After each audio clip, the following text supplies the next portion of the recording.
Now, President Obama has a message to fellow Democrats. Be nice to Donald Trump and make sure to give him a fair hearing. Now, this is according to a report from Mediaite. Reporters at President Obama's press conference in Peru asked Obama first a couple of questions. One was, hey, who is your pick for Democratic leader of the House Democrats? Now, of course, unsurprisingly, he said, I believe Nancy Pelosi is a remarkable leader. Well, remarkable how? In the fact that she had the speaker's gavel, while she had that gavel, she ended up pushing Obamacare without a public option. Is that what made her remarkable? Or the fact that she pretty much got nothing done? I don't know what's so remarkable about Nancy Pelosi. I'm just saying. If anybody else knows, I mean, feel free to let me know if I'm missing something. But anyway, that's not the important part.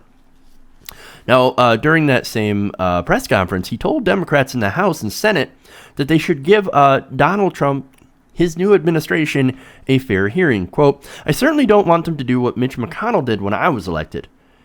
Meet the day of and say our sole objective is not to cooperate with him on anything, even if the country is about to go into a depression, so that we can gain seats in the midterms and defeat him. So, look, on that first thing, I do kind of like the dig at Republicans. Let's be honest with that. I like that. But what I don't like is that he's already calling on Democrats to reach out across the aisle. Right, because that's the subtle theme here. And not only that, but like the end of that is he says, but I think Democrats need to stand by their principles and fight for, what they believe in and fight for the causes that they're supposed to represent. That's like the equivalent, like saying what he said first and then saying what he said second. That's like the equivalent of a football defensive coordinator being like, hey guys, I want you to play some really good defense today, but don't tackle anybody on the other team. That might ruffle some feathers.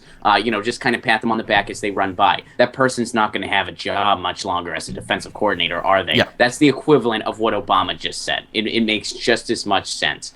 Now, I mean, more than ever, the Democrats need to show a little bit of spine. Whether or not they have any has yet to be determined, because let's keep in mind that the president-elect did not win the popular vote. Mm-hmm. More voters in this country do not want what's going to happen. Exactly. And look, here's the other thing. Here's the thing that I was going to bring up is that, look, this is Obama's way of saying, hey, let's actually work with the Republicans on things that we agree. You know what that means? Tax cuts for the rich, deregulation. You've got,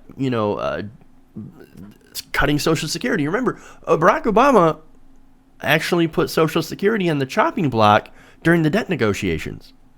He was willing to cut Social Security.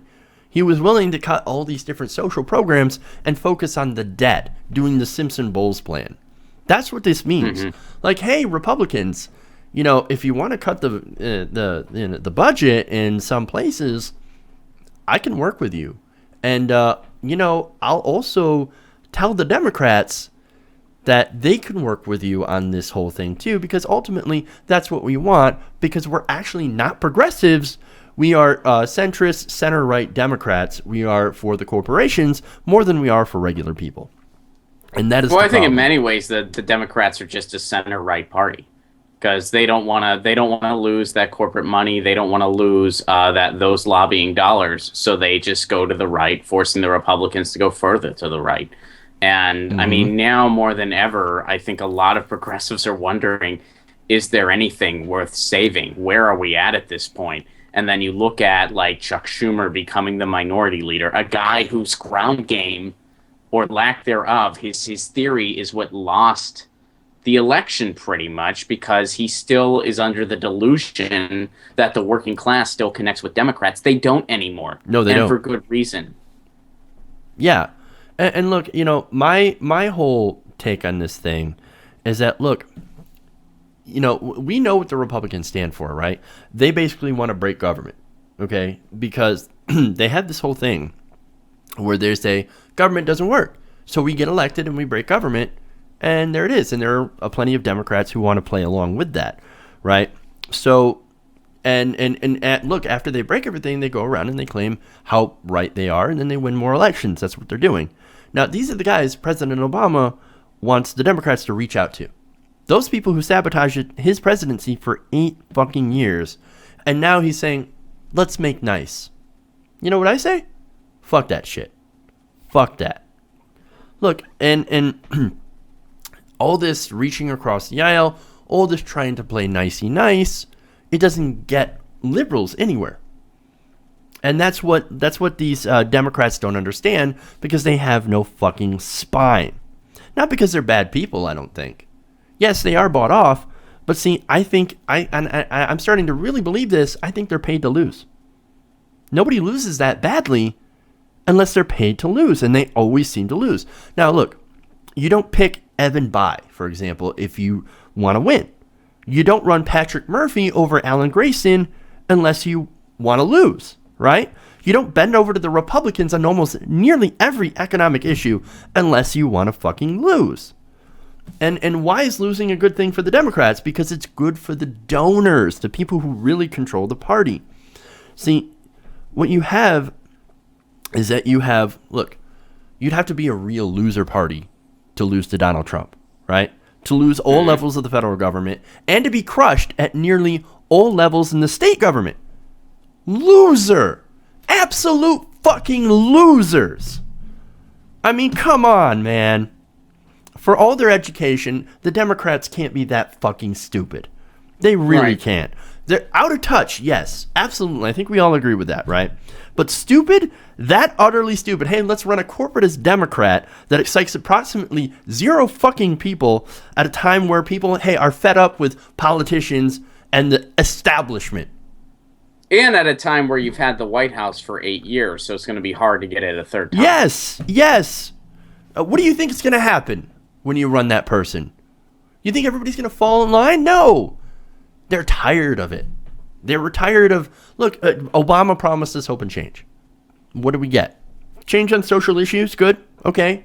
Look, I'm happy with that, right? But hope? Like real systemic change? No. We didn't get any of that. And people were like, well, this sucks. We're gonna vote for somebody who actually promises change. Now, whether or not that's disastrous change, well, change is change, right? And people just wanted something different. Change. Mm-hmm.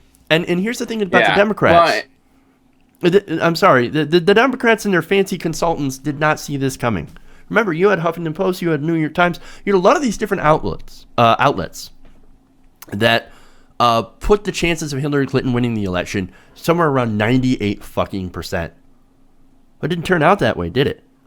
No. Well, and you know, I mean, there might be something to this because, you know, I'll make another football analogy since I made one already. I went to Indiana University, which is not one of the stronger Big Ten football programs. Every now and again, they would pull off an upset.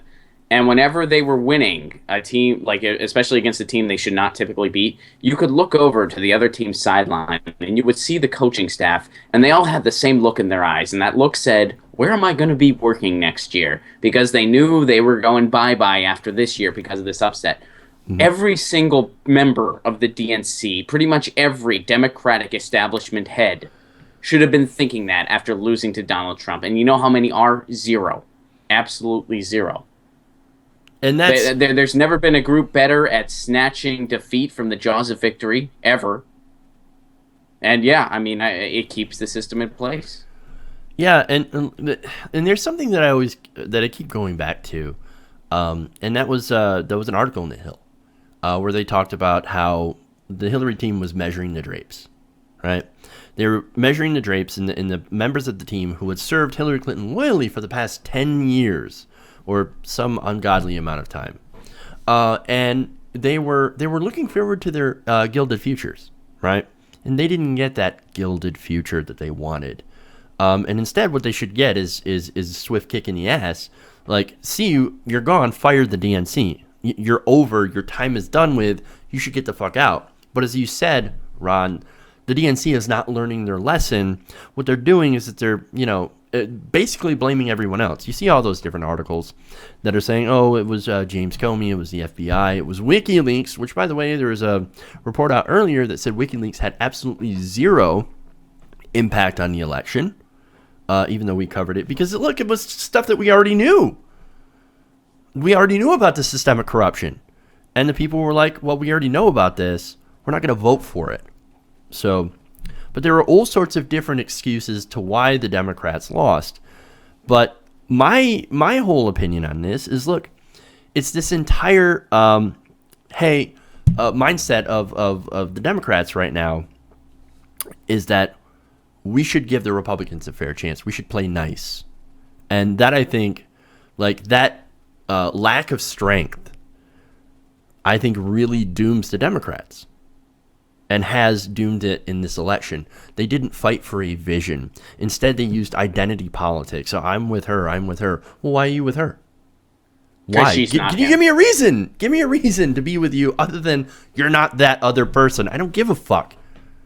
Tell me why I should be with you. Or, and in fact, actually, you should say, you should be like, I'm with, instead of I'm with her, she should be with us. Not me, us. So that was much better. That was a slogan. You know who used that? Oh, right. It was Bernie Sanders.